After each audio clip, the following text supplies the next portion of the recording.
18절, 2장 18절에 나와 있는 여호와 하나님이 가라사대 사람의 독처하는 것이 좋지 못하니 내가 그를 위하여 돕는 배필을 지으리라 하시니라. 제가 혹시 그 얘기했던 것 중에 이런 거 혹시 기억납니까?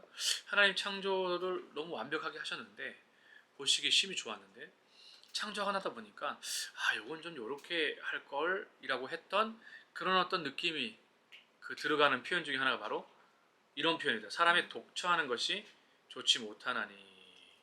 그러니까 여기까지를 하나님 생각을 하지 않으시지 않았겠나.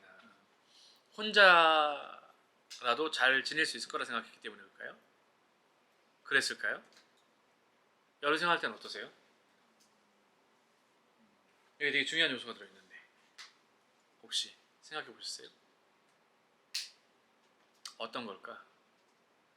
그러니까 하나님이 그렇다면 처음에 아담만 창조하시고 나서 아담만으로도 충분했을까?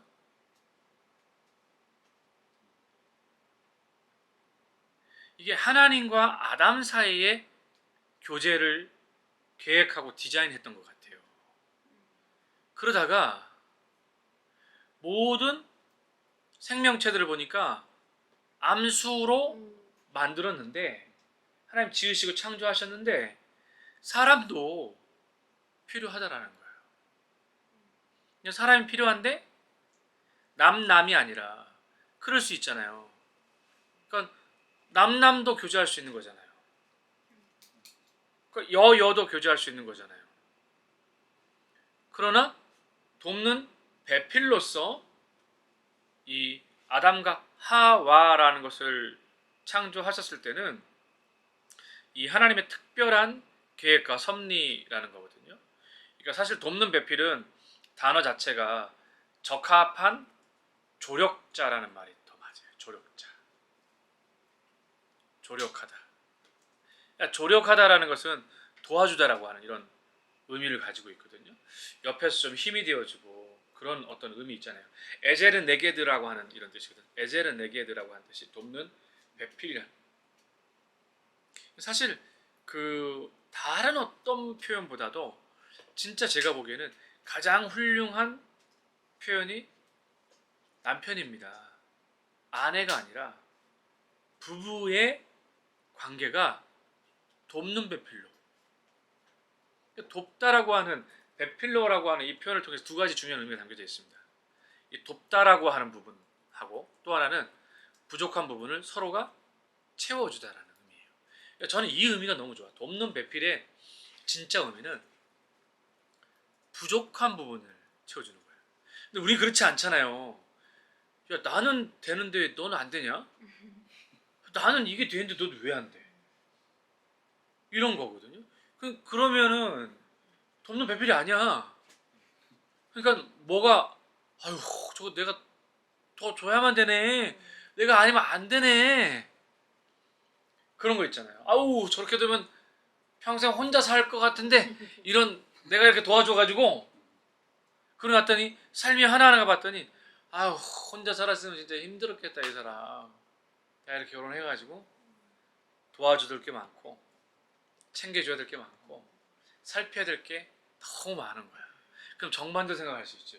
그 사람의 부족한 부분이 보여서 내가 돕는다라면 그 사람이 나를 봤을 때도 나의 부족한 부분들이 보여서 돕는 거거든요. 그러니까 돕는 배필 자체는 상호예요, 상호. 그러니까 서로 돕는 배필이 돼야 돼. 그러니까 부족한 부분이 많이 보인다 그러면 그건 이 사람이 진짜 도와야 될 배필인 거라고 생각을 해야 돼. 도와야 될 게 없어. 그건 아니야. 도와줘야 돼. 어떻게 남편이 좀 부족한 부분이 많이 보이나요? 틈새가 안 보여? 뭐 아예 안 보이진 않죠. 많이 보이진 않아요. 많이 보이진 않아요?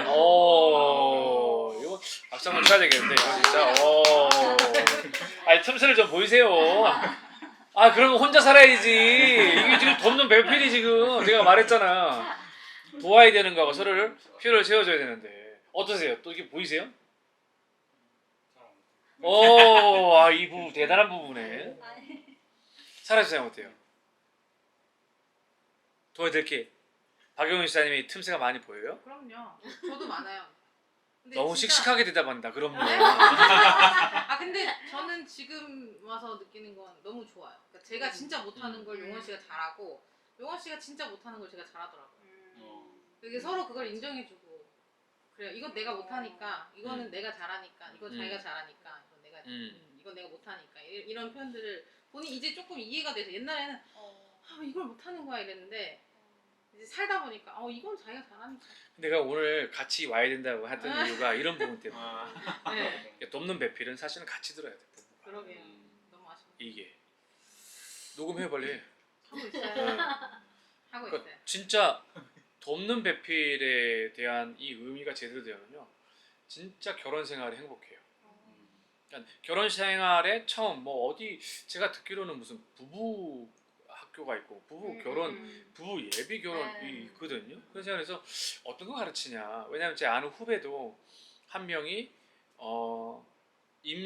임신 이런 출산을 돕는 미리 예비 가르치는 그런 임신을 했을 때 태교하는 태교 학교 강사로 했던 후배가 한 명 있거든요. 근데 그 전 단계가 어쨌든 결혼의 단계잖아요. 결혼의 단계에서 예비 학교 뭐 이런 것들이 있다고 하는데 내용들에 대해서 좀 궁금해가지고 몇 군데를 좀 찾아봤는데 돕는 배필에 대해서 성경적으로 나와 있는 부분들에 대해서 정확한 포인트를 짚어주지 못하더라고요. 그러니까 제가 말하는 거 보세요. 돕는 배필이에요. 이건 뭘 전제로 하는지 아세요?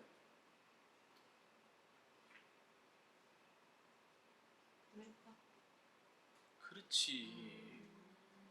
박수. 이거 진짜 이렇게 대답이 일찍 나올 줄 몰랐어. 왠지 성경 안에요. 돕는 배필이야. 그건 사실은 완벽이라 그러면 도와줄 일이 없어야 되거든요. 이게요? 도와줄 일이 뭐가 있어 완벽한데.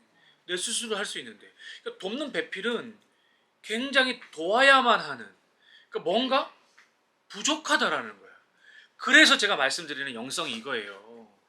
그 완벽한 것이 제대로 된 영성이라기보다는요, 오히려 부족한 부분을 알고, 제가 그래서 창세기 강해 설교할 때 이 부분을 가지고 주일 한 편에 설교를 하려고 그랬는데 벌써 알고 있어가지고 이게 좀 그러네. 사실 이 돕는 배필 생각을 해보면 뭐가 딱 나와야 되냐면, 야, 돕는 배필이야. 그럼 전제가 뭐냐면 부족함을 전제로 한다는 거고 도와야 되는 걸 전제로 하는 거야. 그럼 이걸 알고 결혼을 하고 이걸 알도록 가르쳐야 되는데 결혼 예비 학교가 가장 중요한 이 부분들을, 그래서 우리는 항상 완성되어지고 어느 정도 자기 수준에서 바라보는 관점이 크거든요. 상대적으로 결혼을 늦게 하시는 분들을 이렇게 살펴보면 어떤 특징이 있게 되어지냐면, 나름대로는 아휴 지금 내가 벌써 이렇게 결혼할 아직 할 게 많은데 지금, 그리고 이것도 해보고 저것도 해보고 해야 되는데 이런 생각들을 지금 많아요. 그러다 보니까 결혼 적정 연령기가 점점 늦어진대. 그러니까 자연스럽게 사실은 세대주의적인 거 쫙 안에 이 세속화에 정말 이렇게 깊숙이 물들어 있는 것 중에 하나가 뭐냐면, 이게 아직도 뭐 평균값을 어디다 적냐면 평균값을 성경에다 평균값을 정해놓는 게 아니라 그 기준값이 전부 다 세상 프레임이에요. 그러다 보니까 서른 둘인데요. 아이고 아직 멀었네. 뭐 지금 한창 그거지. 성경이 어디 그렇게 얘기하고 있어요. 그렇지 않거든요. 그렇잖아요, 교수님. 그죠? 이제 깨달아지는 거예요. 그럼 지금이 제일 빠른 거야. 지금 제일 먼저 깨달은 거야. 아직도 깨닫지 못하는 사람들이 많거든. 이 부분들이. 그러니까 손해. 그러니까 서로 부족한 부분을 채워주는 게 결혼식이거든. 서로 부족한 부분을 채워주는 것이 결혼식이고, 성경 안에 이렇게 전제를 두고 있는 것이 부족하다라는 걸 전제를 들고 돕는 배필을 말하는 거구나. 그러면 사실은 행복하게 되는 거야. 일찌감치 깨달으니까 이게 사실 그거를 충족시켜주지 못하면 이 기준이라고 하는 이 비교급에 빠져버리면요, 가정이 절대 행복하지 못합니다. 왜냐하면 부부가 자꾸 부인이 옆집 남편이 잘한다는 얘기만 듣고 그러고 있어. 그러면서 왜 내 남편은 못하지? 그걸 보고 있어요. 어떤 드라마에서 이상을 보고 나서 이상 안에서 현실을 찾는 거야. 우리가 살아가는 현실 세계잖아. 현실 세계. 그러면 이상한 세계가 아니라 현실 세계 찾으면 드라마에 나오는 사람하고 결혼해야지.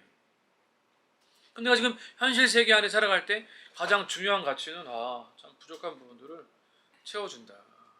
근데 성경적으로 보면 50대 50이어야 돼. 그 부족한 부분이 50대 50이어야 건강한 거야. 근데 이게 40대 60만 돼도 신혼의 때는 가능하지만 이제 막 신혼이 지나고 나고 이렇게 되면 힘들어. 어느 정도 되면은 시달릴 때가 오거든요. 휴가 때문에도 시달리고 그리고 딱 버티고 있다가 어떻게 되냐면 빵 터져버리죠. 그 빵 터지면 진짜 감당이 안 되게 터져버립니다. 진짜 되돌릴 수 없을 정도로 그렇게 돼버려요. 그걸 가리켜서 뭐라 그러냐? 한이라 그러지. 한 맺힌 거지. 죽을 때까지 그 얘기 한다고. 이게. 그래서 어떤 사람이 얘기하더라고. 정말 거듭남을 제대로 체험해도 그건 안 없어진다고. 그래서 우리 집사람이 신앙생활 하면서 자기가 애 하나 놓고 없었어. 내가 옆에 둘 놓을 때 또 없었어. 셋 놓을 때도 없었어. 옆에. 그래가지고 우리 집에서 손님 올 때도 내가 절대 그쪽 방향으로는 대화가 안 흘러가게 만들어. 그냥 글로 가면 끝이야. 되돌아오지 못해. 아니 어떤 방법으로도 진짜 해결이 안 되더라고. 그게 그 단계까지 안 나가게 해야 되는 게 중요하다고. 그러다 보니까 50대 50이어야 되는데 이게 어느 정도 시간이 지나다 보면 내가 자꾸 손해본 느낌이 들 때가 있어요. 그래 목사님 말씀대로 성경대로 부족한 부분을 서로 채워줘야 되니까 맞아 아멘. 내가 오늘 가면 내 남편의 부족한 부분들 내가 채워줘야지 말씀대로 딱. 근데 이게 남편이 뭔가 상습범처럼 보여. 그런 부분들이 부족한 부분이 아니라 부족한 척한 시나리오처럼 보여져. 그런 게 안 되는 거잖아요. 그러니까 성경적으로 돕는 배필이라고 하는 이걸 통해 가지고 성경은 얼마나 이 남녀의 평등과 질서에 대해서 철저하게 얘기를 하는지 몰라요. 여러분 성경에는 오로지 두 성밖에 없습니다. 남성과 여성이에요. 그 어떤 성도 하나님은 창조하지 않았습니다. 이게 기독교인의 신앙의 교리이고 가치예요. 근데 오늘날 또 다른 제3의 성을 인정하느냐 이런 부분들 때문에 문제가 심각하거든요. 우리나라 보수 신학대학 안에서조차도 그런 모임들과 그런 그룹들이 있어서 학생들이 학교로부터 어떤 정학을 먹고 그런 부분들도 있게 되어지거든요. 근데 우리는 속일 수 없는 게 하나 있어요. 그게 뭐냐면 하나님 앞에서 그 어떤 것도 속일 수 없다라는 거예요. 이게 내가 정말 그런 어떤 제3의 성을 가진 사람을 안타까워하고 정말 주님 앞에서 아파하는 마음으로 그들이 회복되길 원하는 마음하고요. 자신이 그 경계선상에 있는 것은 완전히 다른 거예요. 세상은 모를 줄 모르지만 하나님은 분명하게 안다라는 거예요. 여러분이 정말 아빠, 엄마 이런 영역에 있어서 사실 남녀의 이 문제는 신체적, 기능적 문제인 것이지 어떤 인격적인 영역의 문제는 아니에요. 그래서 아빠, 엄마가 건강한 만큼 아이들이 건강하게 자랄 수 있어요. 이 부분들이. 그래서 이 부분들을 잘 똑같이 정말 잘 세워나가기 위해서 인식해야 될 것 중에 하나가 뭐냐면 하나님 앞에서 남자들 여자는 다 그분의 성품을 함께 나눠받은 동등한 인격체라는 것을 절대 잊으면 된다 안 된다? 안 된다. 그런 차원에서 돕는 배필에 대해서 이해를 한다 그러면 진짜 행복한 그런 부분들을 우리가 제대로 이해할 수 있고 또 신앙 안에서 실천적으로 성경대로 우리가 제대로 바르게 살아갈 수 있다라는 거예요.